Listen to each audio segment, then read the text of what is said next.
Assalamualaikum warahmatullahi wabarakatuh, Sobat Sosial. Selamat datang di channel pembelajaran PFZ.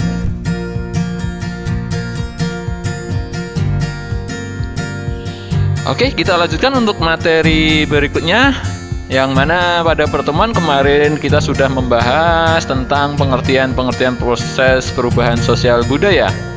Saya harap untuk pengertian-pengertian dari beberapa tokoh tersebut bisa kalian pahami. Oke, pada kesempatan kali ini dan di waktu yang baik ini, tidak lupa saya ingatkan selalu menjaga protokol kesehatan. Oke, kita lanjut ya.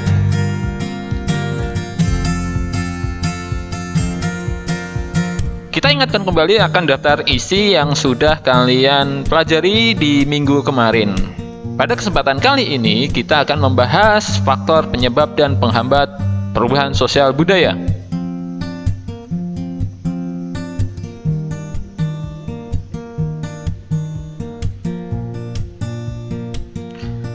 Oke, kita mulai. Faktor penyebab dan penghambat perubahan sosial.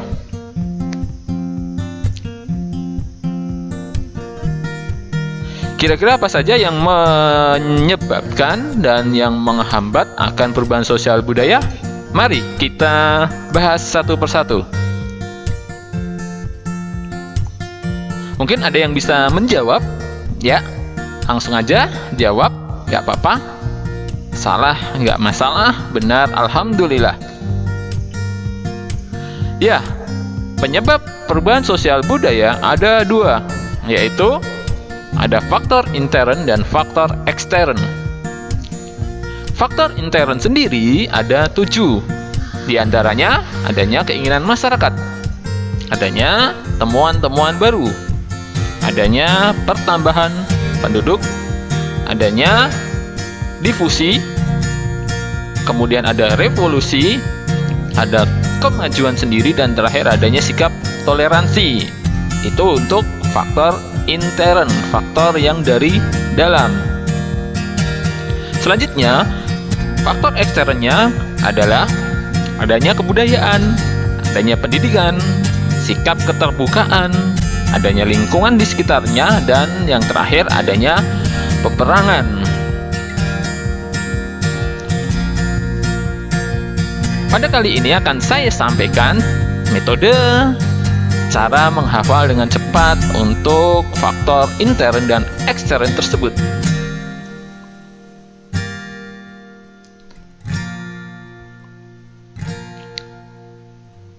Di sini saya namakan dengan singkatan Mas Ino duduk di Revo sendirian di tol. Yang pembahasannya adalah Mas, adanya keinginan masyarakat, Ino, inovasi atau temuan baru, duduk, adanya pertambahan penduduk, di, adanya difusi atau persebaran paham, revo berarti revolusi, sendirian artinya kemajuan sendiri, yang terakhir adanya sikap toleransi. Sedangkan untuk faktor eksternnya kita buat istilah Budi dan Didik buka link peperangan. Apakah itu? Mari kita bahas satu persatu. Budi mewakili kebudayaan. Jadi kalau ingat, Budi kebudayaan. Didik otomatis adanya pendidikan. Buka adanya sikap keterbukaan.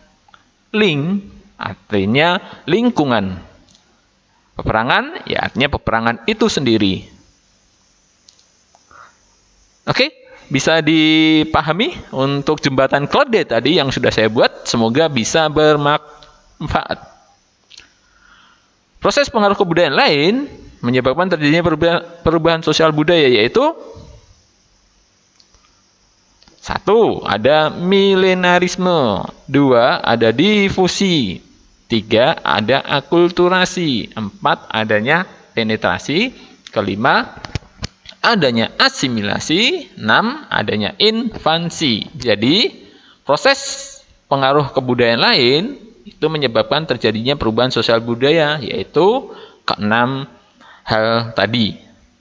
Oke, paham ya? Untuk pembahasannya akan kita bahas satu persatu. Jangan khawatir. Nah, sebelum kita membahas, akan saya ajarin ya cara menghafal cepat lagi ya. Karena IPS itu akan lebih menarik kalau kita buat singkatan-singkatan indah. Oke, simak ya. Nah, ini the queen-nya ada Milea diapain? Ayo. Ya, semoga tidak berpikiran yang tidak ya. Ini hanya jembatan keledai. Milea diapain? Diapain ya? Ayo kita bahas.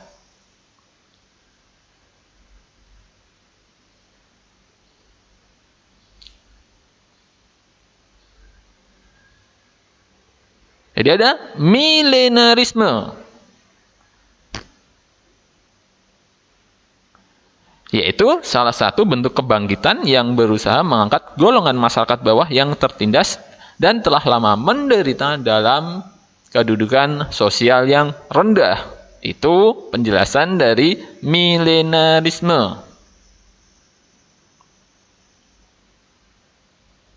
Yang kedua, difusi, yaitu proses penyebaran unsur baru, baik berupa alat, ide, atau gagasan dari satu pihak ke pihak yang lainnya.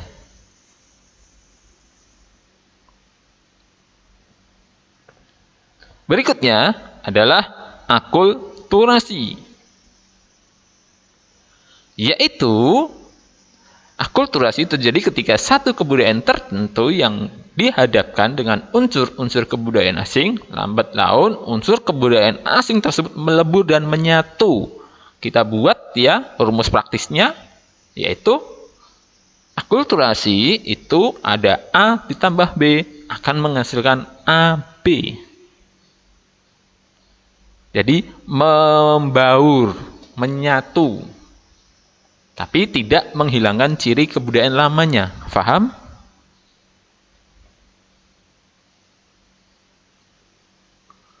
Penjelasan berikutnya adalah asimilasi. Ini beda dengan yang akulturasi tadi, ya. Kalau asimilasi, adanya pertemuan dua kebudayaan yang lambat laun melebur menjadi kebudayaan baru. Jadi, dua kebudayaan itu hilang dan akan muncul kebudayaan baru.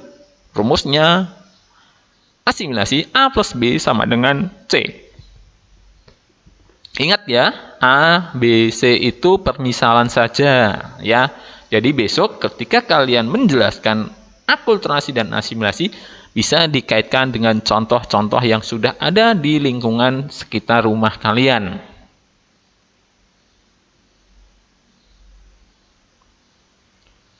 Penjelasan berikutnya adalah penetrasi dan invasi.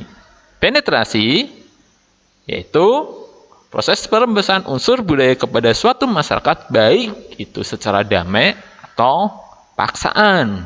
Sedangkan invasi yaitu masuknya unsur kebudayaan asing ke dalam kebudayaan setempat dengan peperangan atau penaklukan. Contoh yang sangat terkenal adalah masuknya bangsa Belanda ke Indonesia yang kurang lebih selama berapa tahun? Ya, 350 tahun menjajah negara kita.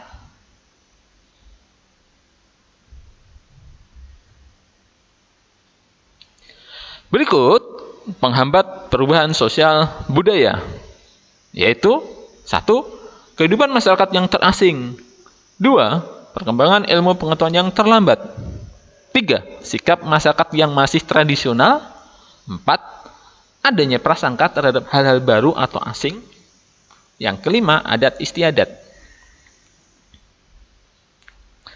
Oke, begini cara menghafal yang cepat dan menyenangkan. Ayo, kita mulai.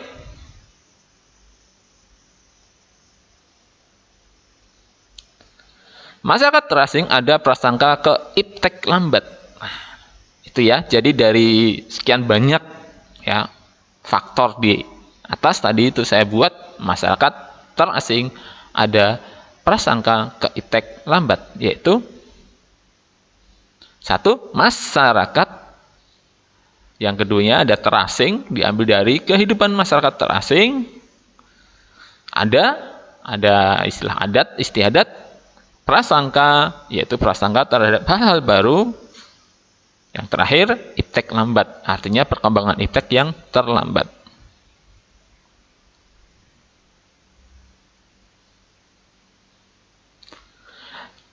Oke, channel PFZ mengucapkan terima kasih atas perhatiannya dan terima kasih atas like dan subscribe-nya. Semoga channel ini berkembang lebih baik lagi dan selalu bermanfaat untuk orang lain. Jangan lupa ya, dikasih jempolnya yang manis ya. Bisa di-subscribe karena subscribe itu tidak membayar alias free ya. Oke, itu dulu. Terima kasih atas perhatiannya. Saya ucapkan banyak terima kasih. Let's say alhamdulillah together. Alhamdulillah. Assalamualaikum warahmatullahi wabarakatuh.